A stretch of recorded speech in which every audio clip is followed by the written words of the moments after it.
कहानी की शुरुआत एक कपल से होती है जो समुद्र में एक नाव पर फिशिंग कर रहा होता है और दोनों बहुत खुश नजर आते हैं। तभी अचानक एक बहुत बड़ी और खतरनाक शार्क उनकी नाव पर हमला कर देती है। शार्क उस आदमी को बुरी तरह मारकर खा जाती है और इस दौरान उसकी पार्टनर पानी में गिर जाती है। वह पानी से निकलकर बोट में चढ़ने की कोशिश करती है, लेकिन शार्क उस पर भी हमला कर देती है और उसे पानी के अंदर खींच लेती है, जिससे समुद्र का पानी खून से लाल हो जाता है। इसके बाद समुद्र किनारे बीच पर शॉन नाम की एक लड़की दिखाई देती है। वह तैयार होकर अपना सर्फ बोर्ड लेकर पानी में जाती है और एक माहिर खिलाड़ी की तरह बड़ी बड़ी लहरों पर बेहतरीन सर्फिंग करती है। सर्फिंग खत्म कर वह वापस बीच पर आती है, जहां जॉन नाम का एक लड़का उसकी काफी तारीफ करता है और उसे प्रोफेशनल सर्फर बताता है। तभी वहां ली नाम की लड़की आती है जो जॉन की गर्लफ्रेंड और शॉन की कजिन है। आज ली का बर्थडे होता है, इसलिए वह शॉन से अपने बर्थडे प्रेजेंट के बारे में पूछती है। जॉन दोनों को अपनी बर्थडे गिफ्ट वाली बोट पर ले जाता है जिसे उसने ली के लिए लिया था। बोट देखकर ली बहुत खुश हो जाती है और तीनों सेल्फी लेने लगते हैं। तभी बोट के अंदर से वेंडी नाम की लेडी बाहर आती है जो जॉन की सुपरवाइजर होती है। वेंडी को देखकर ली का मूड खराब हो जाता है। जॉन यह बात नोटिस करता है, लेकिन ज्यादा गंभीरता से नहीं लेता और वे बोट लेकर आगे बढ़ जाते हैं। जॉन बोट को समुद्र के बीच में ले जाकर रोक देता है। शॉन पानी में स्विमिंग करने लगती है और जॉन दूरबीन से उसी नाव को देखता है जिसमें शुरुआत वाला कपल शार्क के हमले में मारा गया था। बोट पर वेंडी, जॉन और ली मौजूद होते हैं। वेंडी जॉन के थोड़ा करीब आने की कोशिश करती है, लेकिन ली ये सब बर्दाश्त नहीं कर पाती और गुस्से में वेंडी को धक्का देकर समुद्र में गिरा देती है। इस हरकत से जॉन भी ली पर नाराज हो जाता है, क्योंकि वेंडी को ठीक से तैरना नहीं आता था। जॉन वेंडी की मदद करने के लिए पानी में कूद जाता है और यह देखकर ली भी पानी में कूद जाती है, क्योंकि वह चाहती है कि जॉन उसे भी डूबने से बचाए। जॉन वेंडी को पकड़कर नाव के दूसरी तरफ ले जाता है, जहां वे उसे ऊपर चढ़ाने की कोशिश करते हैं। तभी स्विमिंग करती हुई शॉन भी उनके पास आ जाती है। नाव पर सीढ़ी न होने के कारण वे वेंडी को नाव पर नहीं चढ़ा पाते। इसी दौरान अचानक वही खतरनाक शार्क उन सब पर हमला कर देती है। वह सबसे पहले वेंडी को निशाना बनाती है। डर के मारे सभी इधर उधर तैरकर खुद को बचाने की कोशिश करते हैं। शार्क ली के पीछे पड़ जाती है और उसे मारने के लिए काफी करीब पहुंच जाती है, लेकिन तभी शॉन उस कपल वाली नाव पर चढ़ जाती है। शार्क फिर से वेंडी पर हमला करती है। उसकी जान तो नहीं जाती, लेकिन वह बुरी तरह घायल हो जाती है और अपने जख्मी पैर को देखकर बेहोश हो जाती है। शॉन को नाव पर एक भाला मिलता है, जिससे वह शार्क पर हमला करके उसे कुछ देर के लिए दूर भगाने में कामयाब होती है। शॉन नोटिस करती है कि वेंडी के घाव से बहुत ज्यादा खून निकल रहा है। वह कहती है कि अगर वेंडी को जल्दी अस्पताल नहीं ले जाया गया तो ब्लड लॉस से उसकी जान जा सकती है।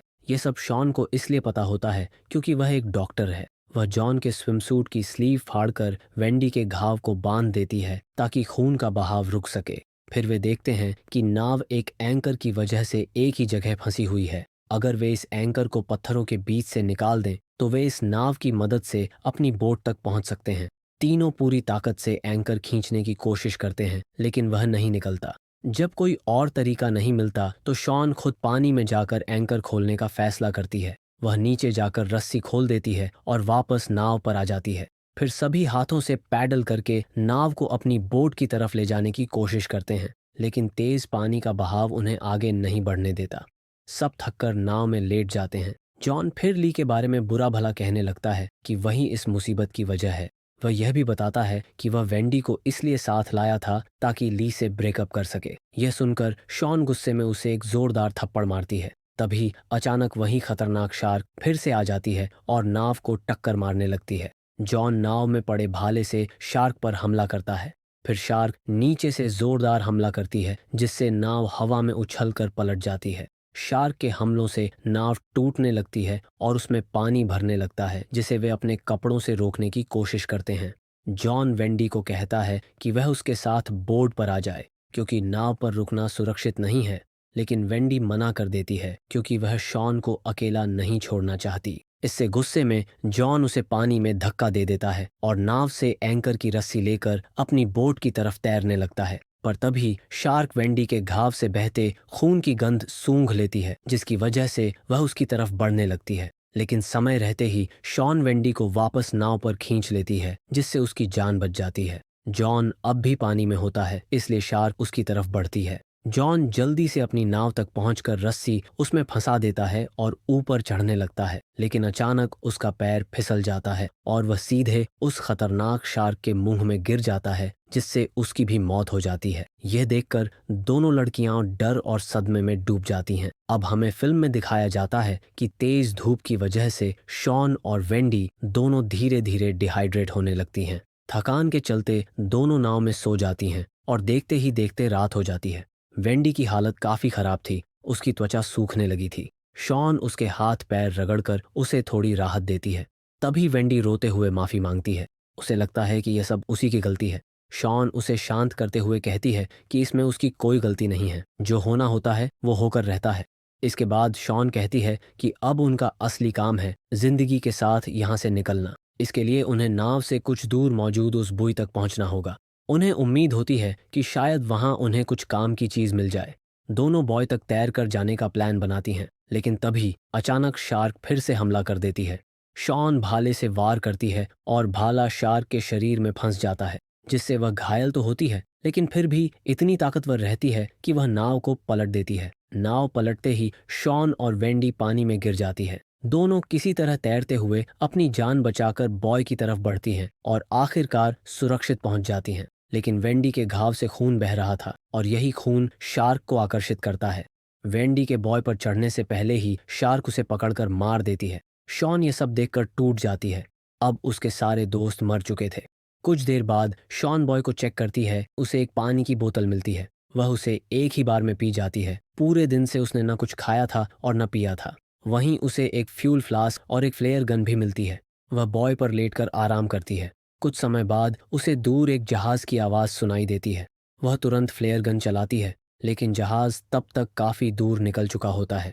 ये देखकर शॉन की हिम्मत लगभग टूट जाती है। इसी बीच फ्लेयर की रोशनी से शार्क बॉय की ओर आकर्षित होकर हमला करना शुरू करती है। शॉन को पानी में वहीं भाला दिखाई देता है। वह उसे उठाकर फिर से शार्क पर वार करने की कोशिश करती है, लेकिन रात का अंधेरा होने की वजह से उसे शार्क ठीक से नजर नहीं आती। अचानक शार्क शॉन के ऊपर से एक विशाल जंप लेती है। उसका आकार देखकर शॉन के होश उड़ जाते हैं। फिर शार्क नीचे से बॉय को टक्कर मारती है, जिससे बॉय के टुकड़े टुकड़े हो जाते हैं और शॉन पानी में गिर जाती है। लेकिन शॉन हार नहीं मानती। वह पानी में खुद को बचाते हुए भाले से शार्क पर वार करती है और तेजी से पास की एक चट्टान की ओर तैरने लगती है। शार्क उसका पीछा करती है, लेकिन शॉन उससे पहले चट्टान तक पहुंच जाती है और एक बार फिर उसकी जान बच जाती है। सुबह होती है। शॉन अब भी चट्टान पर बैठी है। उसे पानी में तैरती हुई वही फ्यूल की बोतल दिखाई देती है। ये देखकर उसके दिमाग में शार्क को मारने का एक प्लान आता है। शार्क अभी भी चट्टान के पास मंडरा रही होती है, इसलिए शॉन धैर्य रखकर उसके दूर जाने का इंतजार करती है। जैसे ही शार्क थोड़ी दूर जाती है, शॉन पानी में उतरकर फ्यूल की बोतल को उठा लेती है। वह वापस चट्टान पर चढ़ भी जाती है।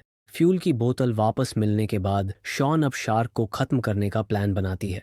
वह फैसला करती है कि फ्लेयर गन से फ्यूल की बोतल को ब्लास्ट करके शार्क को मार देगी। शार्क को पास बुलाने के लिए शॉन एक नुकीले पत्थर से अपने पैर पर कट लगा देती है। खून बहने लगता है और वह अपना पैर पानी में डाल देती है ताकि खून की गंध शार्क तक पहुंचे। अब वह शार्क के आने का इंतजार करने लगती है, लेकिन शार्क बहुत चालाक थी। वह सामने से नहीं बल्कि पीछे से हमला करती है। तेज झटके से शॉन पानी में गिर जाती है। फिर भी हिम्मत न हारते हुए वह दोबारा चट्टान पर चढ़ जाती है। शार्क बार बार चट्टान पर चढ़कर उसे पकड़ने की कोशिश करती है, लेकिन एक सही मौके पर शॉन फ्यूल की बोतल तेजी से शार्क के मुंह में फेंक देती है और बिना समय गंवाए वह फ्लेयर गन से सीधा उसके मुंह में गोली मारती है। गोली लगते ही फ्यूल की बोतल धमाके से फट जाती है और उसके साथ एक जोरदार विस्फोट शार्क को बुरी तरह घायल कर देता है। शार्क दर्द में तड़पते हुए गहरे पानी में चली जाती है। इसके बाद हम देखते हैं कि शॉन किसी तरह पानी में तैरकर अपनी नाव की तरफ बढ़ती है और कुछ देर बाद अपनी नाव तक पहुंच जाती है। वह पूरी रात मौत से लड़ती रही थी और अब आखिरकार वह बच गई थी। लेकिन फिल्म यहाँ खत्म नहीं होती। इसके बाद हमें समुद्र की गहराई में वह घायल शार्क दिखाई देती है और अचानक उसके पीछे एक उससे भी ज्यादा विशाल शार्क आ जाती है। इस बार शिकार वो घायल शार्क थी और वह बड़ी शार्क उसे पकड़कर खा जाती है और इसी के साथ यह फिल्म समाप्त हो जाती है। उम्मीद करते हैं कि आपको इस सर्वाइवल कहानी का यह सफ़र पसंद आया होगा। फिलहाल इस कहानी में इतना ही, लेकिन जल्द ही नई और रोमांचक कहानी के साथ फिर मिलेंगे।